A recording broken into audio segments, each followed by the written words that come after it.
Hi, I'm Carrie Hunt, NAFCU's SVP of Government Affairs and General Counsel, and I'm here with Alicia Nealon, NAFCU's Director of Regulatory Affairs. Hope everyone's doing well. We are here to give a brief update of some recent happenings on the regulatory side, a little bit on the legislative side, and to talk a little bit about what we expect going into the fall. I think that we have to start off this video with a brief update on risk-based capital too, and I'm going to turn it over to Alicia. Thanks, Carrie. As many of you have probably seen by now, NCUA finalized its risk-based capital rule last Thursday at its October board meeting in a 2-to-1 vote, with Board Member Waters casting the dissenting vote. Before I get into the particulars of the rule, I want to take a step back and really talk about how we got here, as risk-based capital has been one of the top issues for both NAFCU and our members for the better part of 22 months. It's been that long? It has been that long. So over the past 22 months, NAFCU and our members have fought long and hard to secure some much-needed improvements in this final rule, including risk weights that are much more comparable than with the bank's requirements, the removal of interest rate risk from the equation, as well as an extended implementation period, as this rule does not become effective until January 1st, 2019. As for the particulars of the rule, under this final rule, NCUA now has a risk-based capital requirement for complex credit unions, with complexity being defined as those credit unions with 100 million assets or more. This final rule also establishes a risk-based ratio to be well capitalized at 10% and to be adequately capitalized at 8%. For more particulars on this rule, be sure to check out NAFCU's final regulation that we will be issuing to our members this week. So now that the rule has been finalized, what are the next steps? So the next steps for NAFCU and our members is really pursuing comprehensive legislative changes, because it has been NAFCU's longstanding position that to create a true risk-based capital system for credit unions that would impose higher capital requirements on high-risk credit unions and lower capital requirements on low-risk credit unions, we need Congress to get involved and to make comprehensive changes to the Federal Credit Union Act so that credit unions can have a true and fair risk-based capital system. But in the meantime, this rule isn't effective until 2019? 2019. And what does NCUA have to do between now and then? So between now and 2019, actually in the next couple weeks, NCUA has promised to voluntarily comply with the RBC2 Stop and Study bill and give a report to Congress detailing how it has thoroughly studied credit union capital issues, as well as make a series of legislative recommendations as to what legislative changes the agency would support regarding capital reform. So stay tuned, that should be coming in the next couple of weeks. So that's probably step one in the process. And I just want to note that the agency traditionally has supported risk-based capital legislative changes. Certainly going back to Joanne Johnson, there was a comprehensive proposal relative to risk-based capital. NAFCU supports risk-based capital, but we think that the Federal Credit Union Act needs to be changed so that credit unions who aren't doing risky behaviors aren't being unfairly penalized. Absolutely.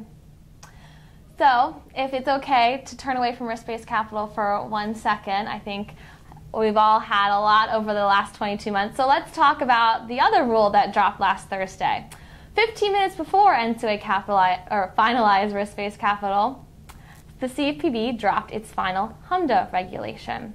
Home Mortgage Disclosure Act? Yes, for those of you following along at home, HMDA stands for the Home Mortgage Disclosure Act. It was enacted in the 1970s to prevent redlining. It was transferred to the CFPB under Dodd-Frank with some express mandates to expand Regulation C. So this 800-page rule, I'm sure it comes as no surprise to many of you, has many substantive changes to Regulation C, which implements HMDA. 2 changes that I want to highlight today for our members are changes to the coverage test as well as the data collection set. So under this final rule, HELOCs are now mandatory reporting, and the new data collection set totals roughly 37 data points.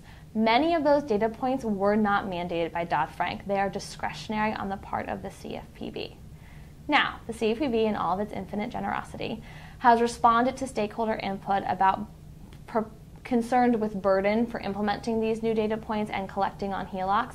Rather than addressing the burden, they're just going to give credit unions more time to comply with the rules. So this final rule has a tiered implementation period. For credit unions purposes, it's probably most worthy to note that 2018 is when this final rule is going to require credit unions to start collecting the new data to report on the new data in 2019.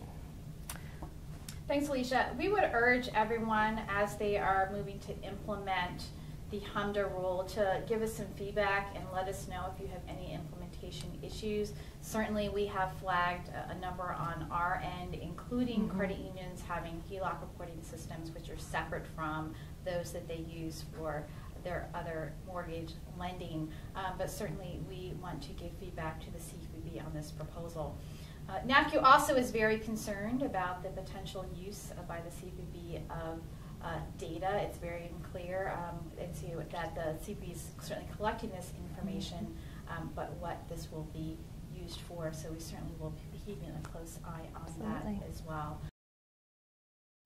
Before we end today, Alicia, could you give everyone a quick overview of what we expect to see by the end of the year on the regulatory side? Absolutely. So I think the number one issue coming down the pike for NCUA is its finalization of its member business lending proposal. As many of you know, NCUA proposed a comprehensive change to its member business lending regulation earlier this summer. Under this proposal, the agency seeks to remove many of the prescriptive underwriting requirements as well as the personal guarantee requirement, thereby removing the waiver process for credit unions. NCUA Chairman Debbie Matz has indicated that she would like to see the agency finalize that rule by the end of the year.